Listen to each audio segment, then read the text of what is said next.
Welcome back, everyone. It's my pleasure to introduce Sabine Schmidtke, Professor of Islamic Intellectual History at the Institute for Advanced Studies, the School of Historical Studies.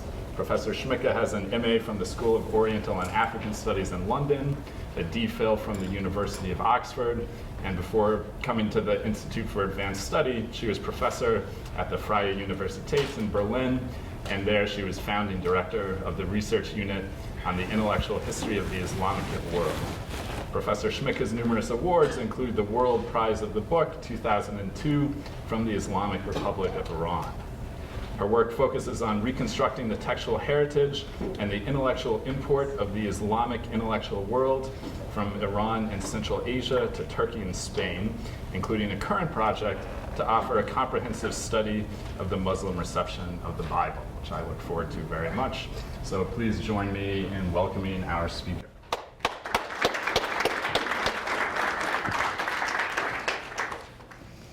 Thank you very much for the kind introduction, and also I'm really grateful to be here and to be able to talk to you, but also I so much enjoyed from this morning and the presentations that were there.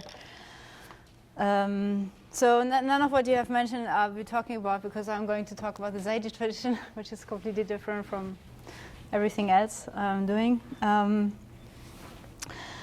So attempts to reduce the intellectually rich and diverse Islamic literary heritage to a bare minimum abound and increase.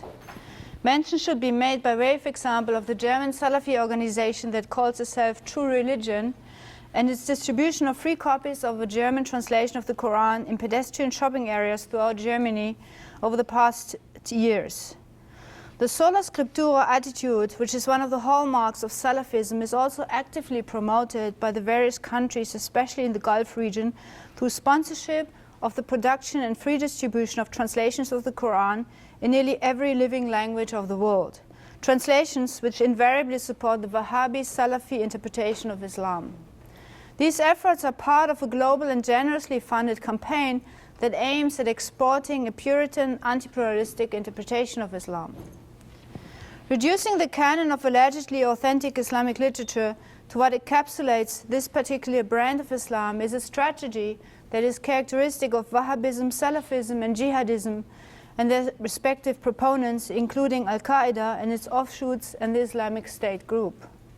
Whatever goes against this interpretation of Islam is classified as heretical and banned from distribution.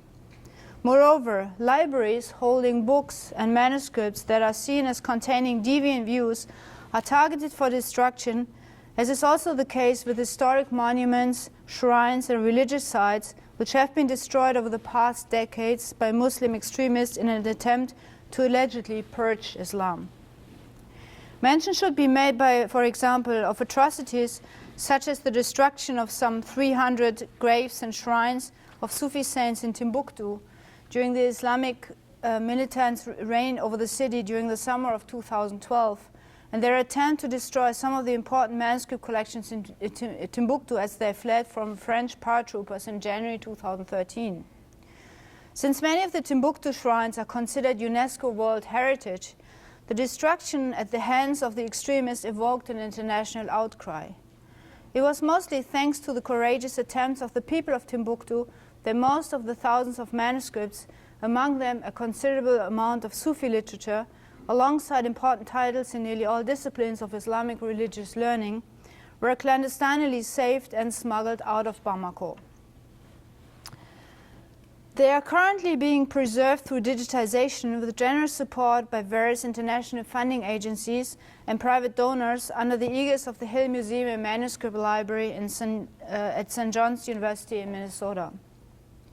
The second example has received far less public attention, though the significance of the literary material and the level of destruction go far beyond the case of the Timbuktu collections. It concerns the Zaydi Manuscript Tradition, which is primarily preserved in the numerous private and public manuscript libraries in Yemen. Many manuscript collections have been severely damaged, looted, or even destroyed over the course of the 20th century as a result of the political turmoil and wars that Yemen has witnessed, and the continuing war in the country with daily bombardments constitutes an imminent threat not only to the local population, but also to the cultural heritage of the country, including its many libraries.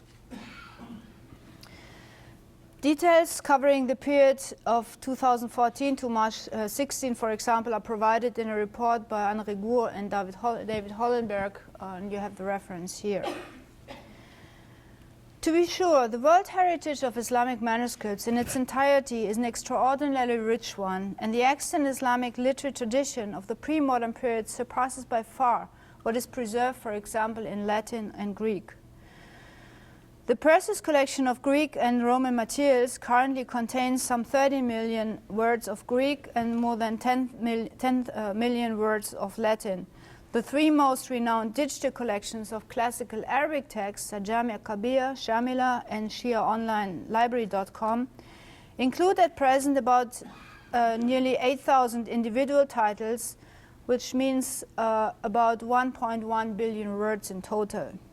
Not included in any of these counts are printed Arabic materials that are not available in digital form. Moreover, as a result of a variety of circumstances, the manuscript tradition continued longer in the Islamic world than anywhere else, and only a fraction of the Islamic literary heritage is available by now in print. Preserving this vulnerable heritage and making it accessible to a wider audience is therefore of eminent significance. In what follows, I shall discuss early and contemporary efforts to salvage the literary heritage of the Zaydi Shi'i community.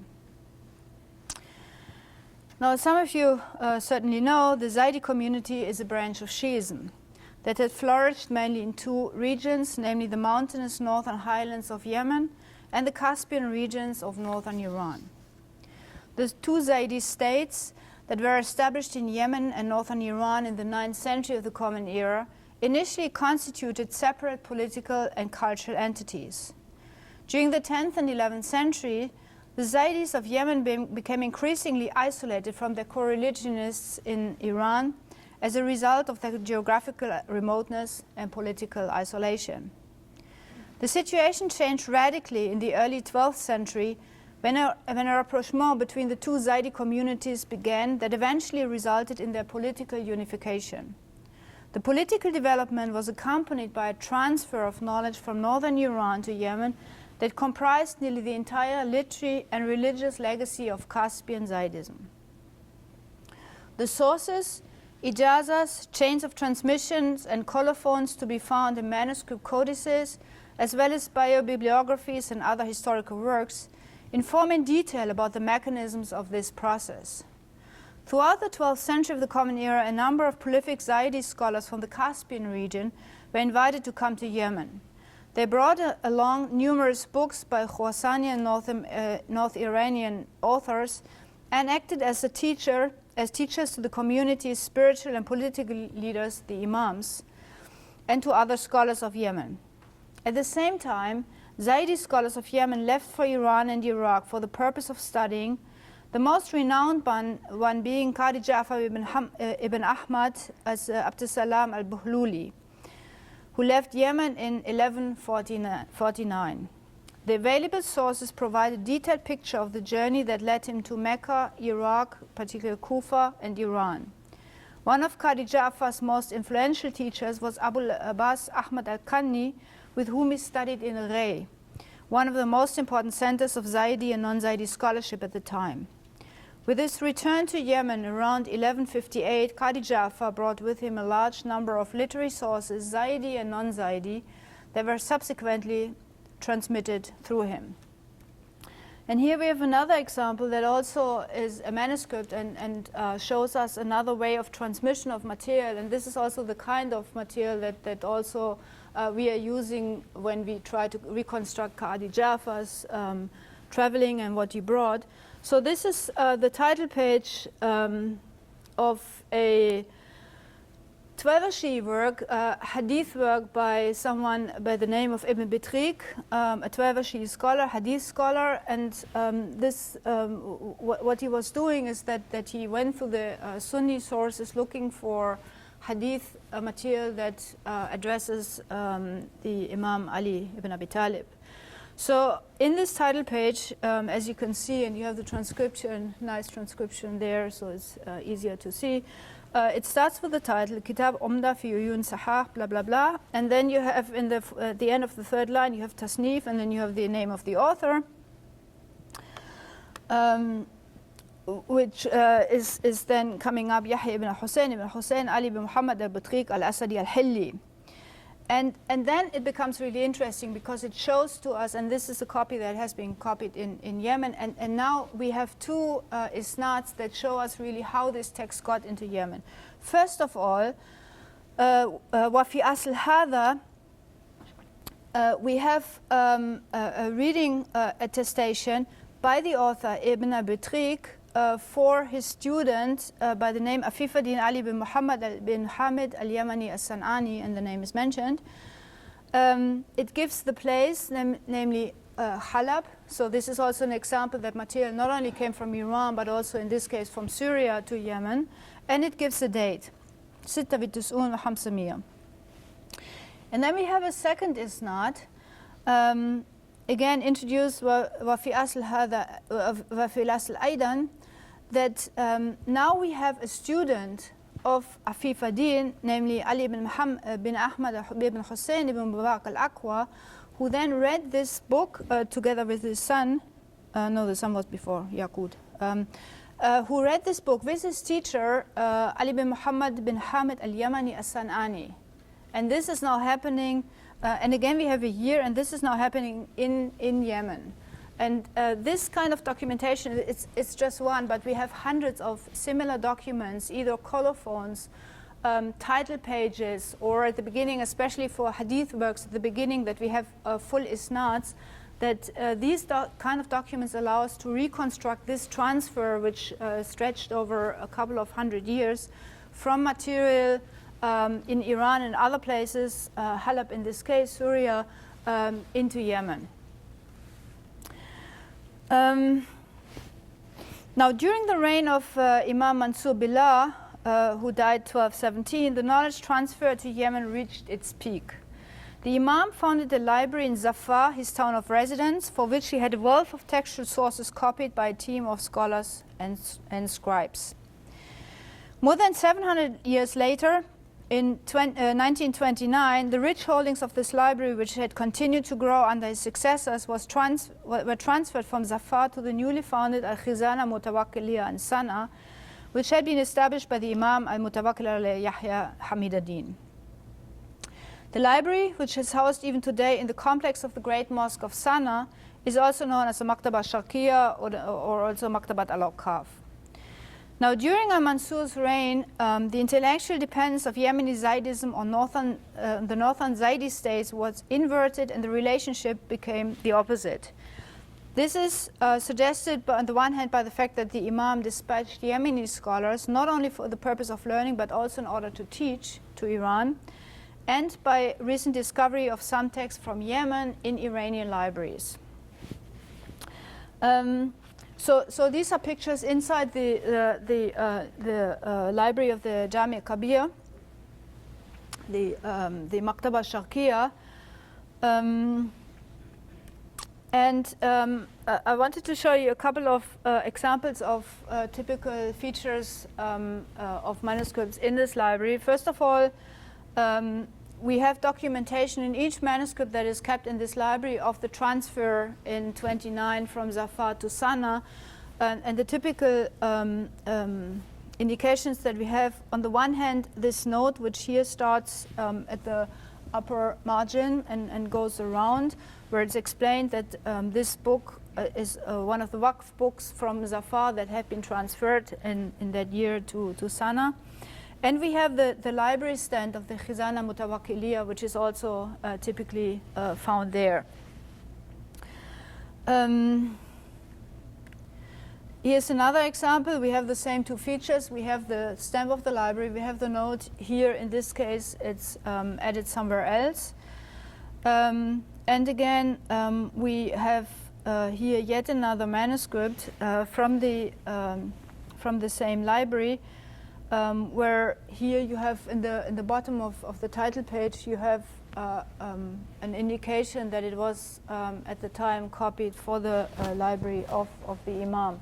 Now this is one of, for those of you who are familiar with the Mu'tazila, this is one of the famous, one of the volumes of the famous Kitab al-Mughni of Abd al-Jabbar, the huge summa of Mu'tazili thought that is preserved, was retrieved by in microfilm form in the 50s and 60s, in the 54, by the Egyptians, brought to Egypt, and thereafter was edited and really triggered the development of the Neo-Mu'tazila.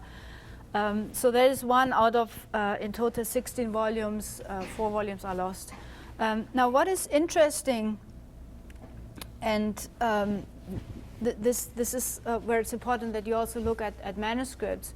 This is the same manuscript, and all the other volumes of the Mughni look similar in the inside. It's just a random page, and what when you compare this with other manuscripts we have from Yemen, what is really striking is the cleanness of the page. There is no collation mark, there are no corrections, there are no comments, nothing.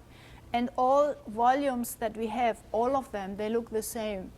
Never ever do you find anything.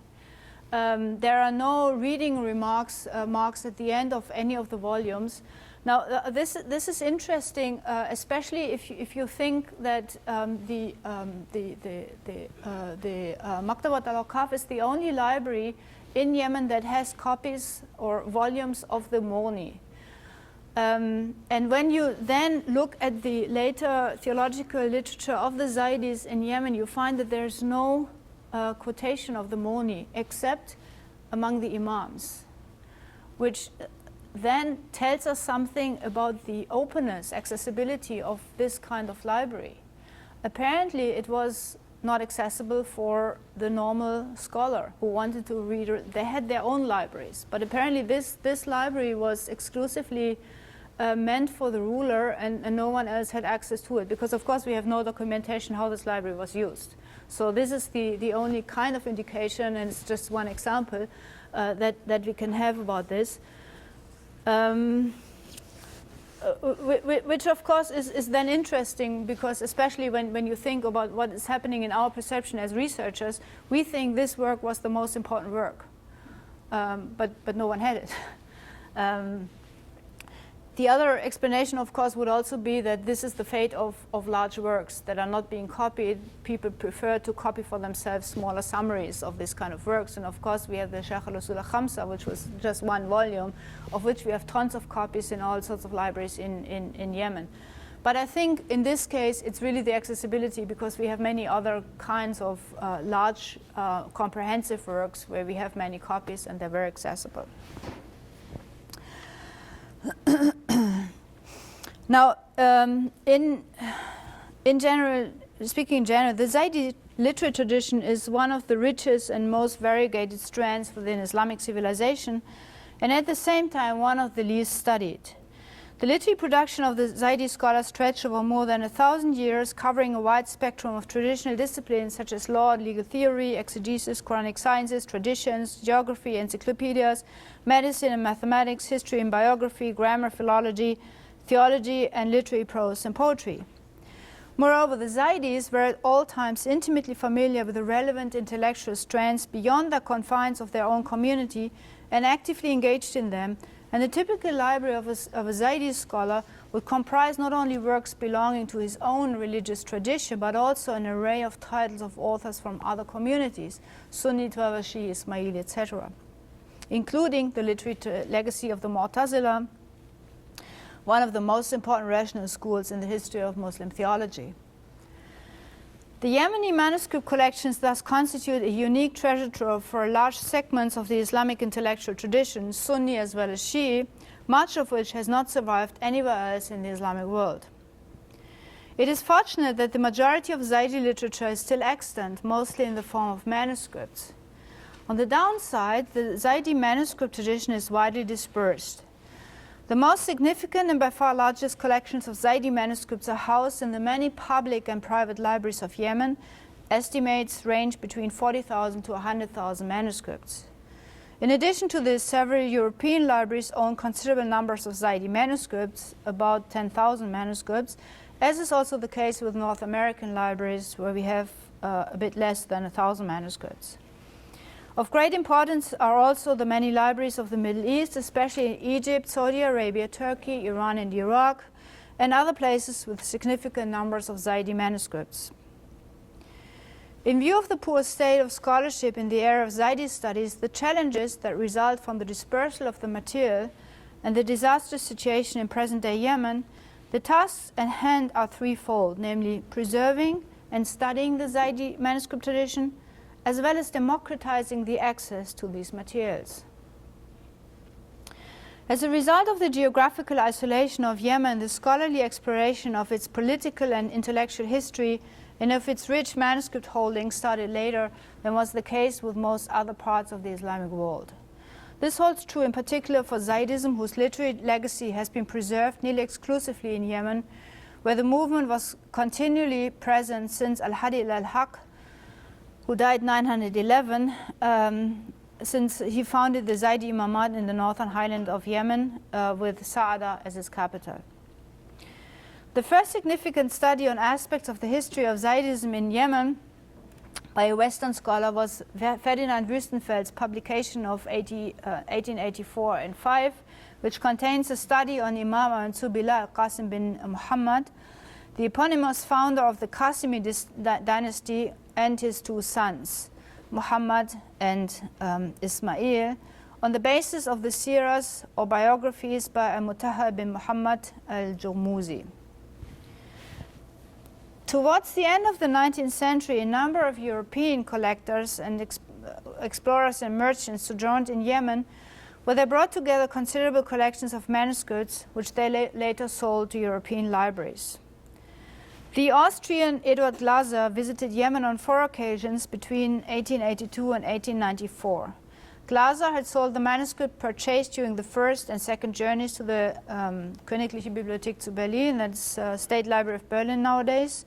His third collection was purchased by the British Museum in London, while his fourth collection was sold to the Austrian National Library in Vienna. The collections of the Biblioteca Ambrosiana in Milan, established in 1609 by Cardinal Federico Borromeo, were significantly augmented when the library acquired between 1906 and 9 the collection of Arabic manuscripts that had been brought together by the Italian merchant Giuseppe Caprotti. Caprotti had spent 34 years in Yemen and had acquired 1,600 manuscripts during his sojourn in South Arabia. In 1914, Luca Beltrami, who was closely connected to Caprotti, donated another 180 manuscripts from Yemen to the collection. The Caprotti and the Beltrami collections are called the Nuovo Fondo, this being the most significant collection of Yemeni manuscripts existing outside of Yemen.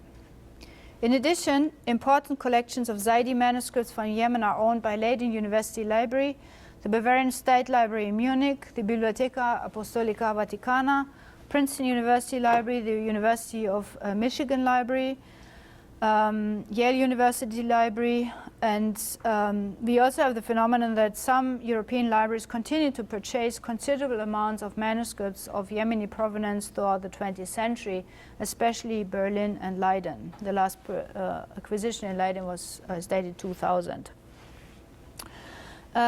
Now, when you contrast the figures of the numbers of manuscripts we have in Yemen against those we have in Europe and North America, you think, of course, okay, it's just a fraction, but of course, as holds true for any European library manuscript collection, the people who chose really chose very, very good items. So the value of what we have in Europe is extremely high. Just to show you a couple of examples, this is a manuscript from the Berlin Glaser collection. It's a theological treatise by a student of the Abd Jabbar, whom I mentioned before, on natural philosophy, and this is a unique copy. And it had also been copied for. You have it here. I mean, this person is a private scholar and a patron, in the 13th century who had also his private library, and this is the only copy we have. We have nothing else. So Yemeni scholars don't have access to this. This is another manuscript from the State Library in Berlin. Again, it's this work has consisted apparently of 4 volumes. Volume 3 is the only volume that is extant. There is no other copy of the work anywhere else, including Yemen. And not only this copy had also been transcribed during the lifetime of the author. Now this looks completely different, as you can tell. This is a manuscript from the Leiden collection, and it was brought by Snook Hogronje to Leiden. And this is the text itself. It's a later text of theology and legal theory. We have many copies, but what is special about this copy? This comes from Aceh. So even in Indonesia, we had, I don't know whether they're still there, I never checked. We had influence of the Zaydi tradition, of course, through the sea route. But it shows how much this tradition has traveled and where we can find treasures in terms of manuscripts. Now, on the basis of the European collections of Yemeni manuscripts, it was mostly German and Italian Arabists who initiated the scholarly investigation of Zaydism during the early decades of the 20th century. Following the suggestion of Karl Brockelmann, the German scholar Rudolf Strothmann began to study the rich holdings of the Berlin Glaser collection during a visit to the city in October 1908. And over the next couple of years, he spent extended periods of time in the Staatsbibliothek zu Berlin studying a large number of Zaydi manuscripts. And this is the relevant page from the Register of Readers of the library in Berlin. And highlighted here is his signature, and you can see which are the manuscripts he started with. And then, of course, as you go along, I mean, not only his publications, but also the register, you can see exactly what he studied and when he studied, how long he studied, etc. Very nice.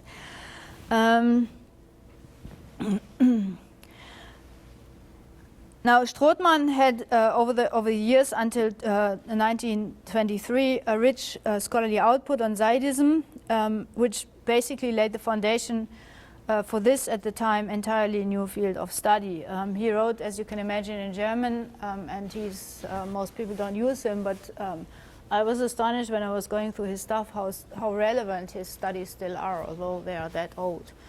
Now, Dutch scholars were also engaged in Zaydi studies. Here especially worthwhile mentioning Cornelius van Arendonk, who was also for several decades the curator of the collection in Leiden, as were, of course, Italian Arabists who had the largest collections of Yemeni manuscripts at their disposal. Eugenio Greffini is certainly the most important, who did much. I mean, he was the one who really was the driving force of getting the Caprotti collection into Milan, into the Ambrosiana. He also did a partial catalog and did really groundbreaking studies in this field. Ignazio Di Matteo and Michelangelo Guidi have a couple of studies on the basis of this material. And then, of course, Renato Traini, worth mentioning, who together with Oskar Löfgren did the complete catalog of the Ambrosiana collection, which I think the last volume was published in 2011. Now, Rudolf Strothmann's erstwhile student, Wilfred Madelung, provides in his seminal 65 book, Der Imam al-Qasim ibn Ibrahim und die Glaubenslehre der Zayditen, the Imam al-Qasim ibn Ibrahim in Zaydi Doctrinal History, a still unsurpassed analysis of the doctrinal developments of the Zaydis since the times of the Imam al-Qasim ibn Ibrahim up until the mid-13th century. He is also the first Western scholar who was able to consult not only the Yemeni manuscript collections in Europe, but also those in Egypt and, most importantly, in Yemen. Over the decades, Madelung added numerous editions and studies devoted to the intellectual history and historiography of medieval Zaydism in Yemen and northern Iran, each one of them breaking new ground and some of them translated into Arabic and Persian. Other Western scholars have contributed over the past decades to the study of the political history of Zaydi Yemen and its more recent intellectual history. Now, during the second half of the 20th century, numerous scholars, particularly from Yemen itself, significantly contributed to advance our knowledge of the political and intellectual history of Zaydism in Yemen. And mention should be really made of these people that are listed on these slides, especially Ismail bin Ali al-Aqwa, who had been for 30 years. He was also the head of the antiquities authorities and had really done a lot to organize and preserve the manuscript tradition of Yemen, especially after the revolution. Al-Hibshi is also very, very important as an editor and compiler of numerous reference works, as is Abdussalam al-Wajih.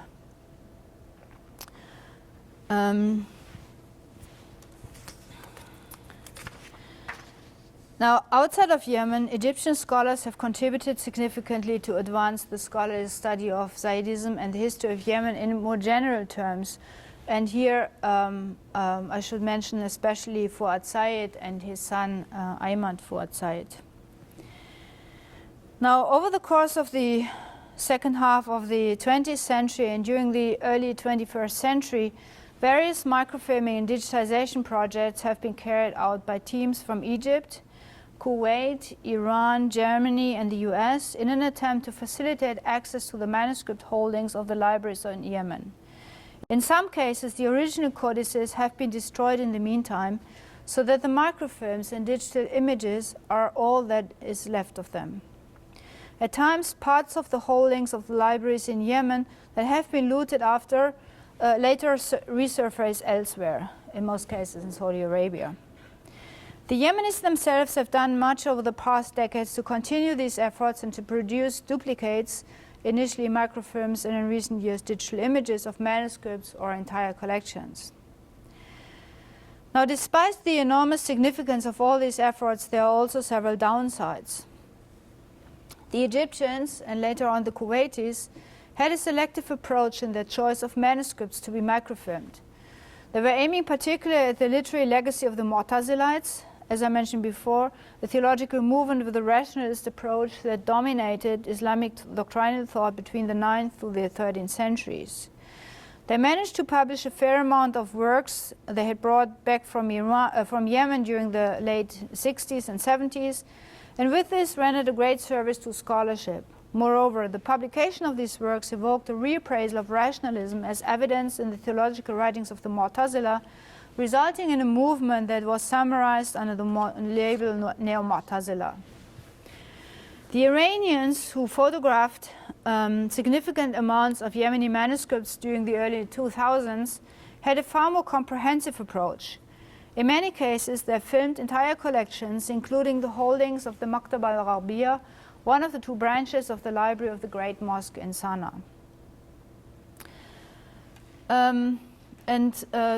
These are two examples of publications that have been put out by the Egyptians and the Kuwaitis. And this kind of hand list, they were published in the 60s and 70s and 80s. In many cases, they are our main base when it comes to knowing what was or is actually there. And these are hand lists, I mean, done really in a rush, because the Egyptians and also others promised the Yemenis to give them lists of what they take along. So it's really just author title. I mean, just what you can see by looking for 2 minutes at a manuscript. Because of the political turmoil, none of these lists have any kind of shelf mark. The majority of material, the only really good organized library, everything is relative, is the Maktabat al-Awqaf, the Sharqiyya that you have seen before. Now, the Maktab al-Gharbiyya, which has a holding of an estimated 6,000 to 7,000 manuscripts nowadays, consisted initially, or was founded it was founded in '68, is based in its holdings of everything that had been confiscated from the former ruler and from the palace of the ruler and his family and other members of the establishment, and really bought in sacks to place and stored in a room or several rooms for years until people started working on them. So this is the basis of the Maktaba al-Arabiya. Of course, there were no shelf marks, and of course, in this kind of lists, I mean, usually, if there is an indication of which library, let's say Imam Yahya, this comes from, or Imam Ahmad, then this is the most you can hope for. In many cases, it says nothing, or it says from one library, which can be anything. Now, of course, this material got there, and it took a long time until things have been organized and shelf marks were being assigned to the individual codices. And of course, adding confiscated books to the library is something that continued. And I think the most recent I've read was in 2014, when another 3,000 books that had been confiscated or were still stored somewhere, I don't know, got into the library. So it was a continuous process, and you can imagine the chaos that evolves out of that. Now, over the years, and you can see this in the various catalogs that have been published since, the shelf mark system has constantly been changed.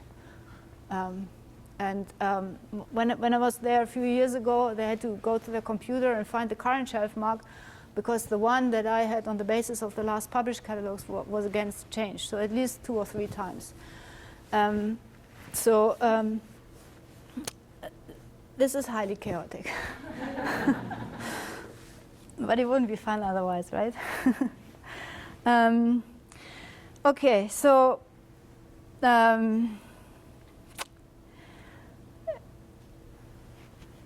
and I should add, I mean, the Iranians, of course, who microfilmed a lot, especially the Maktaba al-Arabiya, not including the 3,000 that came in 2014, of course. And they have their own catalog, which is published, and they again have new shelf marks. So when you go to Iranian libraries and want to see a surrogate, you have to go to the Iranian catalog in order to know what the work you're looking for, how is it classified there. Otherwise, again, you don't find nothing. Okay. Major contributions to the scientific exploration of the Mu'tazili manuscripts in the public and private libraries of Yemen were also made by the members of the Mu'tazilite Manuscript Project Group, an international group of some 15 scholars that was founded in 2003 that set out to collect, record, and prepare critical editions of all unpublished material of Mu'tazilite provenance. Since the very beginning, its members have established close contacts with the various cultural institutions and libraries in Yemen and Iran, obtained numerous digitized manuscripts through them, and repeatedly visit the Maktaba Sharqiyya of the Great Mosque in Sana'a, where they photographed some of the most significant Mu'tazilite manuscripts of the library. And the efforts of the Mu'tazilite Manuscript Project Group have later been merged and continued with the research project Rediscovering Theological Rationalism in the Medieval World of Islam, which was funded by the European Research Council 2008-13. Now, the various digitization efforts supported by the German Foreign Office and the Deutsche Forschungsgemeinschaft in conjunction with the National Endowment for the Humanities, the first was in 2010, the second project 2010 through 13, aimed at digitizing a select number of private collections in their entirety. While the documentation produced by the Egyptians, the Kuwaitis, and the Iranians as to the whereabouts of the original manuscripts is, as a rule, as good as it can be, this is not the case with the US-German projects, which are carried out in cooperation with the Imam Zaydi bin Ali Cultural Foundation, which is based in Sana'a. The hand lists that were produced for the digitized materials often omit the whereabouts of the original manuscripts. A major hurdle for the accurate scholarly usage of the material and subsequent scholarly communication about the manuscripts, as well as for future efforts to digitize additional private collections. Generally, the cataloging of the holdings of the libraries of Yemen, especially the private ones, is in very poor state, and the history has not been studied up until now. Moreover, as a result of the political vicissitudes of Yemen during the 20th and 21st centuries, and the fact that most private libraries are in family ownership, those libraries are subject to constant change, and it is often unclear whether a library quoted, for example, in a hand list created by Egyptian scholars in the 60s still exists, and if so, under which name. In addition to the political situation, you also had a major earthquake in '82, which destroyed 5 to 6 really big libraries in the region of Damas. Another hurdle for scholars is the fact that with very few exceptions, none of the duplicated manuscripts is easily accessible. While ordering digital images of holdings in European libraries, provided the costs are affordable, is usually possible, it is extremely difficult, if not impossible, to get hold of reproductions of any of the duplicates that are held by Egyptian, Kuwaiti, or Iranian entities. Moreover, in some cases, there is not even a publicly accessible list of the material that has been digitized. Establishing the current whereabouts of the original manuscript on the basis of an undocumented digital copy involves considerable detective work. Scholars of Yemen are, for all practical reasons, unable to access any of the Zaydi manuscripts housed by European and North American libraries. The costs for digital images render them unaffordable, and only a fraction of the close to 11,000 manuscripts has so far been digitized. Western scholars are also often unable to cover the enormous cost for digital images or manuscripts held by European and North American libraries, or to spend extended periods of time in expensive places such as Milan, Rome, or Munich to study the manuscripts needed for their research, and they are often unable to get hold of any of the Zaydi manuscripts housed by the libraries of the Middle East, especially Yemen. I think in addition to this, and this is really, it was, I mean, when I wrote this text, it wasn't really clear to me, but it occurred to me increasingly that not only Yemeni scholars don't only not have access to anything that is in Europe for all the difficulties I mentioned, they also don't know about it. And this is the most shocking thing, because European catalogs are inaccessible for Yemeni scholars. I mean, also, I mean, the same applies, of course, also to other parts of the Middle East. And I think this is something that we as scholars really should take very serious and think about what we can do about that. One thing is, of course, first of all, you have to know about where is the collection where there is relevant material that I should seek knowledge about it. Secondly, is getting hold of the catalog, which is also a problem. It's a logistical problem. It's an economic problem. I think the Ambrosiana, the last volume, is like $250 or $300. I mean, just one volume out of 4. And how to order when you're sitting in Yemen a book from Italy. Then it's also the languages. Most of the catalogs, the early catalogs, were either compiled in German or in Italian. So for someone who is proficient only in Arabic, it's hopeless to work with this material. And I was just a few days ago, I was looking at the introduction of Hibshi, of his Masad al-Fiqh al-Islami fil Yemen, and he says in the introduction that of his 2004 edition, which is a revised and enlarged edition, and he justifies this edition with saying, now eventually I got hold of the 10-volume catalog of Berlin, which was published between 1887 and 1899. He writes in 2014. Now he got this catalog, and now he can use it, and now he has revised his book. I mean, this is shocking when you read it. And this is just one of the catalogs, and most of the other collections, especially the Italian, I mean, they simply don't know about it. This is really, I found this really shocking. I mean, of course, we all know about it, but I think as scholars sitting in the West, where we have simply more possibilities than someone sitting in Sana'a or Sada, it's really something we should take very serious and think about how can we communicate the results of our research to people who are immediately concerned by what we are doing, but who are unable to access what we are doing.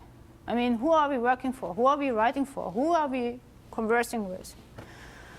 Now, that brings me to what I want to show you.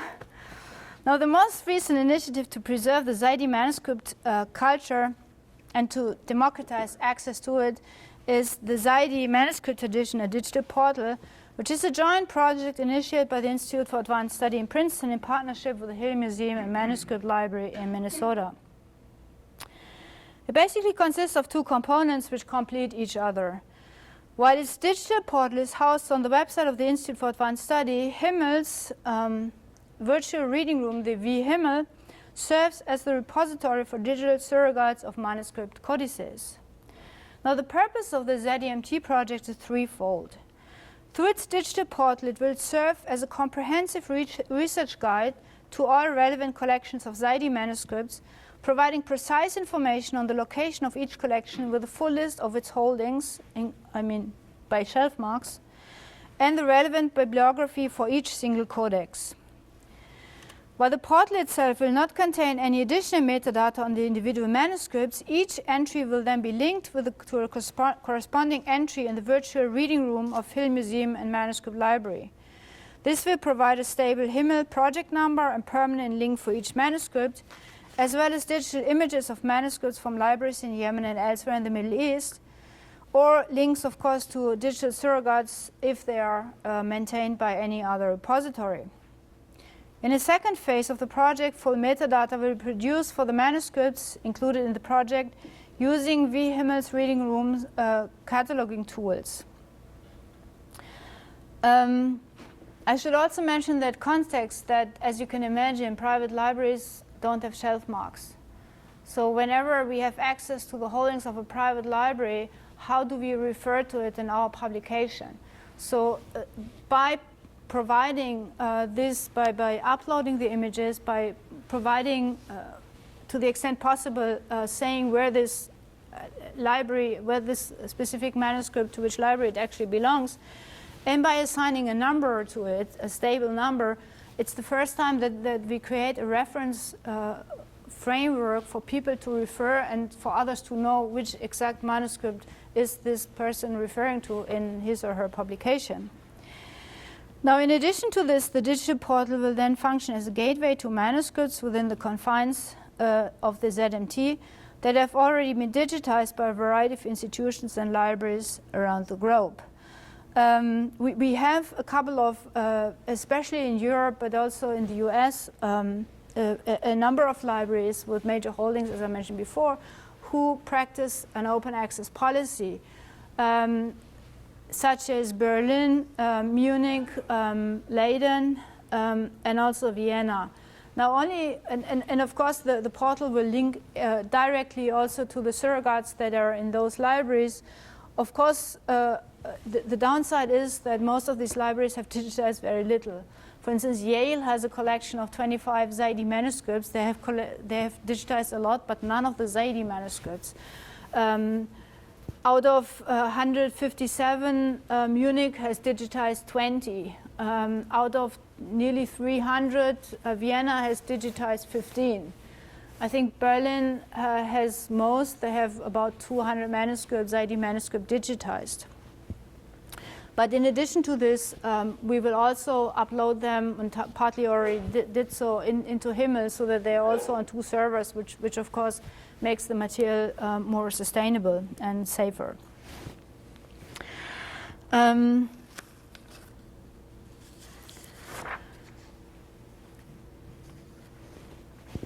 the idea is really, the aim is really to provide over the next 3 years open access to an estimated number of about 15,000 digitized manuscripts. A large part of them will come from Yemen, so this is also a contribution to salvage the rich Yemeni heritage. And hopefully then also contribute to a sustainable future for the Yemeni society once, if ever, peace will be restored. Now, and the third very important goal in my view is that these measures will then effectively also democratize the access to the Zaydi manuscript tradition, which is expected to result in an upsurge of this important field of study, and hopefully also serve as a model for other fields within Islamic studies. Because what I'm describing here, I mean, it's the Zaydis, the case of the Zaydi studies is not a unique case. If you talk to people working on Ibadi studies, they face very similar problems, except that, I mean, Oman is not in a war situation. But what is extremely important to me is that through this portal, we will also enable Yemeni scholars to access the materials that are in Europe and in the US, which up until now is not the case. And This is really, for me, when I went through all these efforts that have been done by international entities, basically since the 50s in Yemen, everyone was happy to take material, and a lot has been done in terms of research, but there was hardly any thought given, what do we give back? Of course, on the other hand, I mean, it's a very, a comfortable, we are nowadays in a comfortable position because through digitization we can easily achieve that. What these people did, of course, they left microfilms there, which ended up in libraries, which again is not open for the wider public, as we saw in the case of the Kitab al-Moni in the Ruler's Library. But we are now in the comfortable position that through digital technology, we can provide fora where this is possible. And there is actually, I don't have the slide here, but there is an internet user, a person sitting in Sada, Jamal Ashami. And if you go to Facebook, you will find his page. And this guy is really amazing. What he does, I mean, he's sitting in Sada in the middle of war.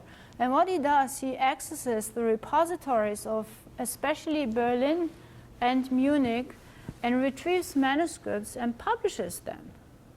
Either transcribing them, I mean, some kind of critical edition, and it's not really critical, or simply as facsimile with a very brief introduction. I mean, absolutely traditional scholar, there's no critical scholarship in it, but it doesn't matter. But it's important to him for his identity. And and he shares these things on Facebook, so you can download them from there and as PDF. And it doesn't. There's a nice title page. It gives a year. It doesn't give a place. It doesn't give a publisher. So I doubt he has a publisher, and I doubt that they were ever printed.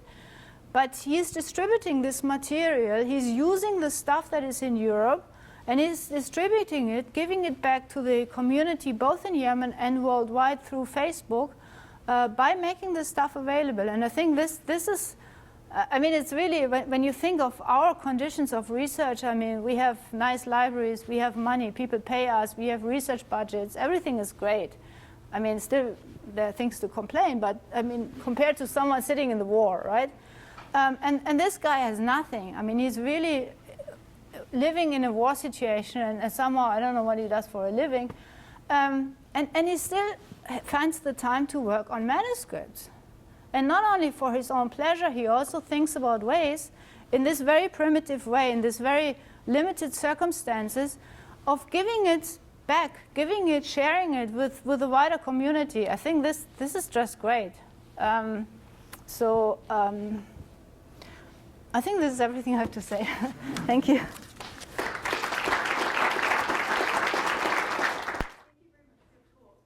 Just a quick, very basic question.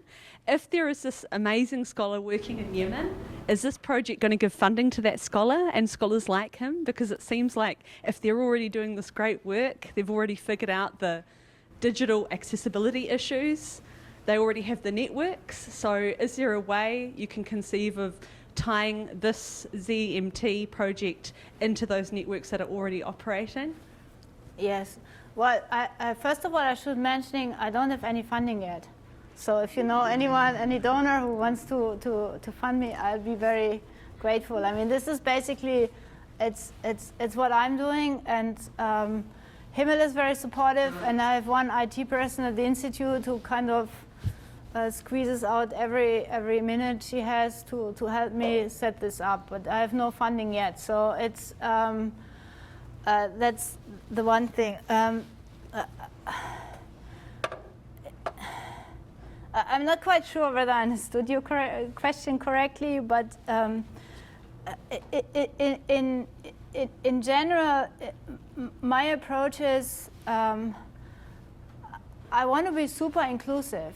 I don't want, and I think this is one of the shortages that, especially in digital scholarship, we had over the past when digital scholarship started, and we still, I mean, we have it less today because everyone is really thinking about sustainability. But I think that whatever we do should really integrate everything else and speak to everything else and be able to communicate both on a technological level, but also take into account what's already done, and integrate as many people as possible. So, I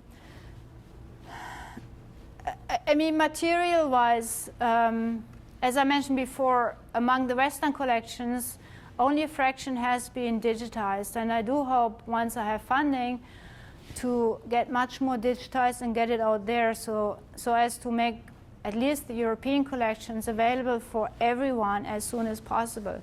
On the other hand,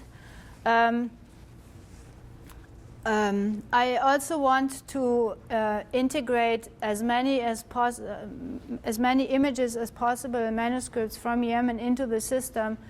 And I have by now a collection of like 5,000 manuscripts from Yemen, from different private libraries, and many of them I cannot say where they come from. So this will also go into the system. But then, of course, my hope is, but this very much depends on the situation on the ground. The idea is, of course, to continue, as I've done in some of the earlier projects that I mentioned, continue digitizing those collections in Yemen which haven't been digitized, and that is something which only works in close cooperation with the people in Yemen. And for instance, the way of doing this at the time in both the project that had been funded by the German Foreign Office as well as the NEH and DFG project, and this is also the way Himmel works, is that the Western side, who has the money, provides the machinery and the training, and the people themselves film and digitize. So that it's also a way, of course, I mean, it's employing them also, giving them work, and also it's their material. But the idea is really to engage as many partners as possible, and to make it integrative, not only in the sense that it's open access and everyone can use it, but also that in the process that as many partners as possible will be engaged. Of course, on the European side, there are also libraries who make money out of, as we saw in the morning, who make money out of selling images of their holdings, which on the one hand, I mean, I can understand. I mean, they have to get the budget together somehow. On the other hand, this is our joint human heritage, and it should be made available in some way. And it's not, I mean, basically my hope is, on the one hand, finding donors that I can pay these libraries, but on the other hand, also to, by having this grow continuously, by convincing those entities that they should feel some kind of responsibility in participating and also giving something, because if everyone would give, then in a year we would have it.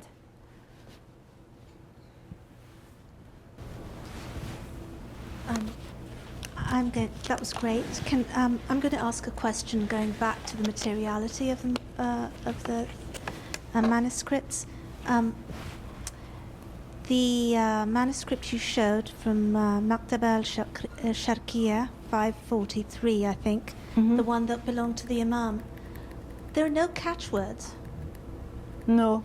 And has that book never been rebound? Is it in its? Are these books in their original bindings? Apparently, they are very old. Yes. So, but why doesn't this have catchwords? Is it just a unique copy, as you said? Well, I mean, we have many features in manuscripts, and also we had this wonderful talk this morning by François Desroches about things that you typically find in manuscripts, but it doesn't mean that you have it always. It's actually in the manuscripts I'm working with from among the Zaydi stuff, the Yemeni manuscripts, you rarely have catchwords, very rare. I mean, the same with whether choirs are numbered or not. It's wonderful if it's the case, but very often it's not the case. And it's whatever you have or you don't have, it's not that I mean, we have this register of things we hope to expect when we look at a manuscript, but I think we shouldn't create, I mean, of course, Francois has seen many more manuscripts than I have seen, but we shouldn't expect all these things to be there and think it's an anomaly if anything we would expect is not there. Just it implies, I mean, the lack of any sort of enumeration to show what Yes. comes after another implies a lack of, there's not, it hasn't been rebound. Yes. Sometimes it can be rebound by later. Yeah. Well, as I said, I mean, these volumes were hardly used by anyone, so they're probably, honestly, I mean, it's I'm more sensitive now to material culture than I was at the time, so I couldn't care less about binding. I'm sorry. I'm a text person, but I learned a lot. I'm sorry. Please forgive me. That's my fault. But as I said, so I would not expect this ever having been rebound since it had been copied in the 13th century, because it was sitting there. And from what I remember, and again, I didn't see any recent bindings. I mean, I mean, you see, I mean, that's very rough, of course, but no, you don't see very much. But if you look at the bindings that you see, this looks really, there's nothing modern here. I mean, you don't see much. But then on the other hand, I mean, if you look at this manuscript, and again, I never thought about this. Again, I mean, I'm sorry, this is my fault. But I mean, the folios are numbered. I just cannot tell whether this is of the time when the manuscript was copied or this is more recent. I mean, I have to confer to you experts. What's your view? I don't know what you think about it. But most of them, I mean, in private libraries, you don't have shelf marks. The folios are typically not numbered, or you have every 10 folios, you have something. Sometimes the quires are numbered. Very often they are not numbered. You find everything. But in that case, I mean, that was, since it was for the ruler's library, and since it had been used, so, and none of these copies, there is no interruption, there's nothing missing, and they look really very much intact.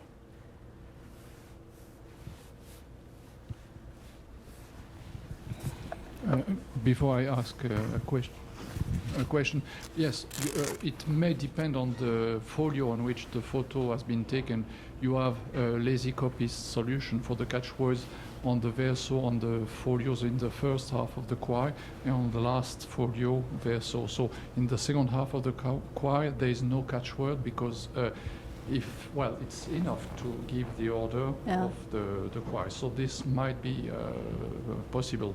There are value in, as you said, in some cases, until a recent date, there is no catchword because, well, it was an extra job for the copyist and didn't care for that.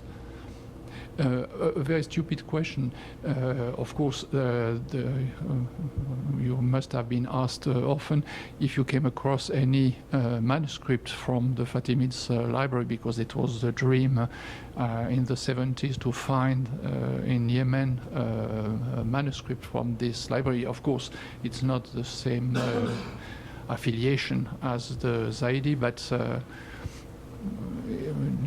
there is this famous Quran in Istanbul, which is supposed to be a Fatimid copy, and one of the few manuscripts which are attributed to that period. So, do you think it's possible to find something of the like in the manuscript you have seen? I don't know. It's I mean, in terms of Ismaili stuff, we have a tiny fraction. We have some manuscripts in Yemen, but it's never. You can never exclude it because it's a constant discovery of stuff that's coming up, and if anything comes up, it's certainly, it would be in the Dar al-Makhtutat, where, and they are very seclusive, but I know they have rooms where they still store manuscripts no one has looked at. I mean confiscated stuff, like what I mentioned before, this 2014, but it may also date from earlier times. But this is not something they would show you, so I don't know, but I know they still have a fair amount, several thousands of manuscripts that are stuffed somewhere and no one has really looked through. So I mean, the Sharqiya is really the best documented library and also the most open one. I mean, open for Yemeni standards. If you want stories, I have many stories. But basically, there we have a very clear view of what's there, and there's nothing in the Sharqiya which hasn't been catalogued. So, but then the Gharbiya, the Dar al-Makhtutat, definitely.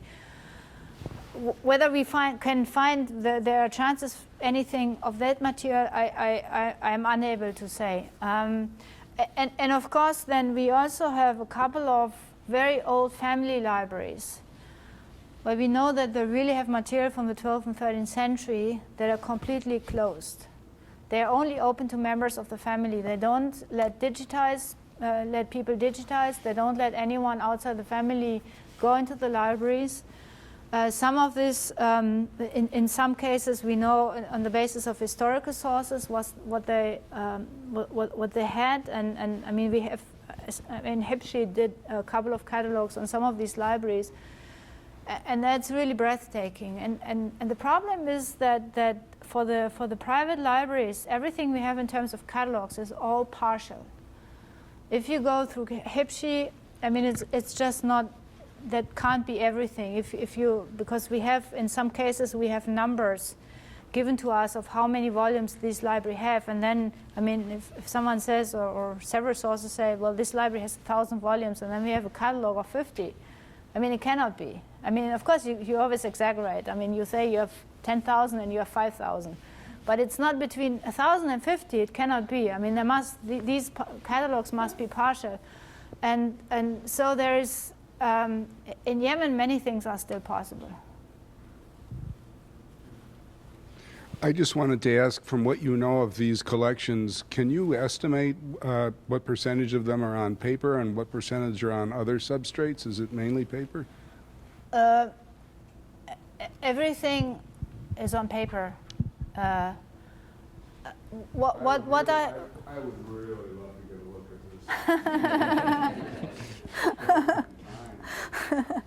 this.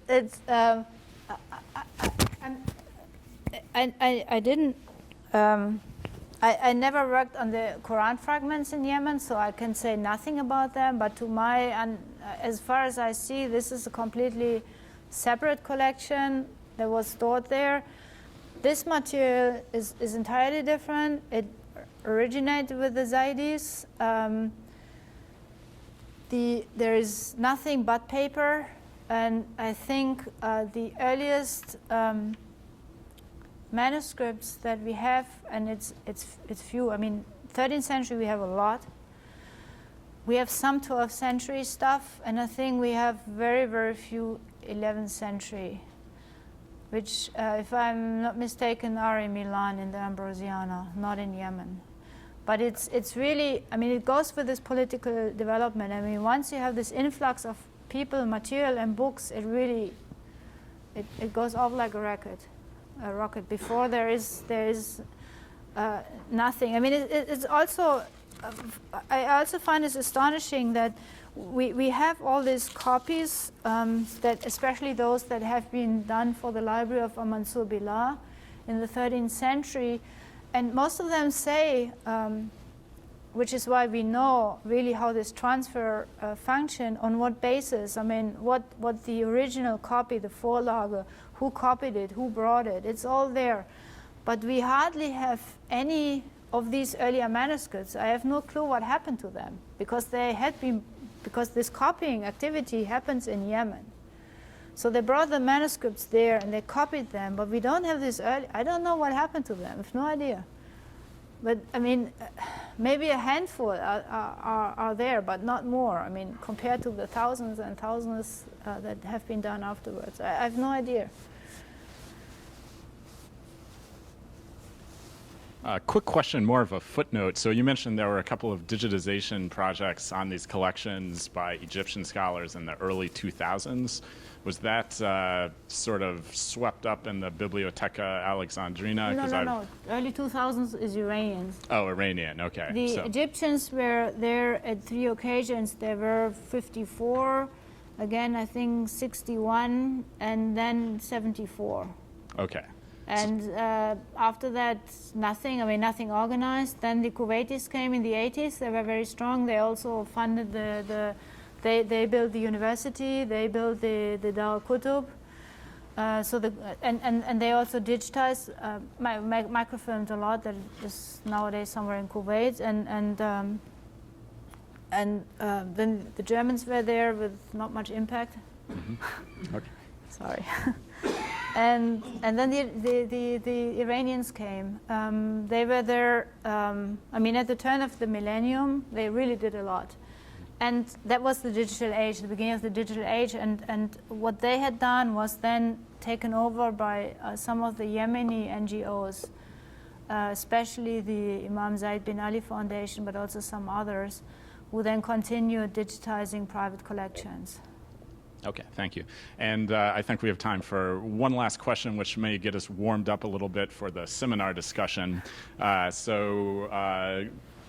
Moving a little bit more broadly, in the seminar, we've seen presentations which have posited discrete scribal traditions of relatively closed institutions or groups that are responsible for transmitting a particular manuscript tradition with its own usual format, style, script, etc. So we've had this posited for Sasanian Iran, various communities there, for Gandharan Buddhism. So that's on the one hand, but then the presentations we've had this morning both emphasize the larger context of, say, Christian manuscript traditions in Oxyrhynchus. They're not closed to a single monastery.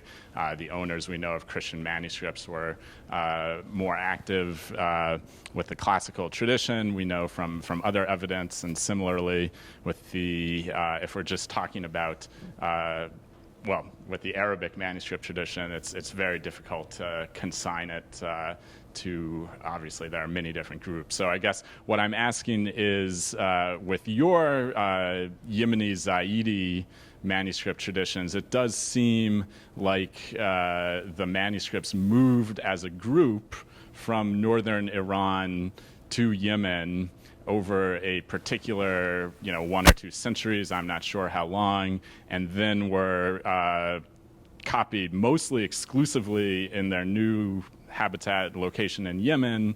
And even today, you mentioned that there are families that have their own private manuscript collections and don't show them outside. So would you see this Zaydi tradition as one of these closed manuscript traditions, or is it one that interacts much more broadly with the broader Arab or Islamic intellectual history? Well, I think there are two answers to your question. I mean, first of all, from an intellectual point of view, is the Zaydis are extremely well connected to everything going around. I mean, in Iran. I mean, this is why they are. This is why we also have this connection with the Mu'tazilis. I mean, Mu'tazilis are not originally Zaydis, but I mean, in Iran, I mean, they were sitting on the northern shore, the southern shore of the Caspian Sea. Rey was in the 11th and 12th century one of the hubs of Zaydi intellectual history, and Rey at the time, we know this in Tehran, was at the time the intellectual center in Iraq al-Ajam. And they were part of it. So they were very much at the center of what was going on intellectually, and this is what was transferred to Yemen. Of course, then they were isolated, but not that isolated, because they constantly were fighting with the Shafi'is. I mean, also intellectually, so they always really kept on their toes. So that's the intellectual side. So intellectually, the Zaydis are not isolated at all, except for the Zaydis that were in Yemen prior to the unification, where you have the Mutarifiyya, which is not really clear, and we hardly have any text, so that's a problem in itself. But we don't have much from that period, and mostly, when I'm talking about Yemen, it's mostly, it really starts in the 12th, 13th century, getting, from my point of view, interesting. It would be interesting before, but we have very little material. That's the intellectual side. Now, you guys working on the history of the book, this is great because it is isolated. And because we have a critical mass of material, and I think, and I hope this is also one of the outcomes, that once this digital platform and the repository is really filled up with a critical number of texts, that people who are into codicology, paleography, history of the book, can study this corpus and really work on these features which are specific to this tradition, to this region, over a period of 2 or 3 centuries when it's really hot. I should also say that one of the things I'm working on is, and one of the specificities of the Zaydi tradition is that they have a very elaborate system of ijazas, licenses for transmission.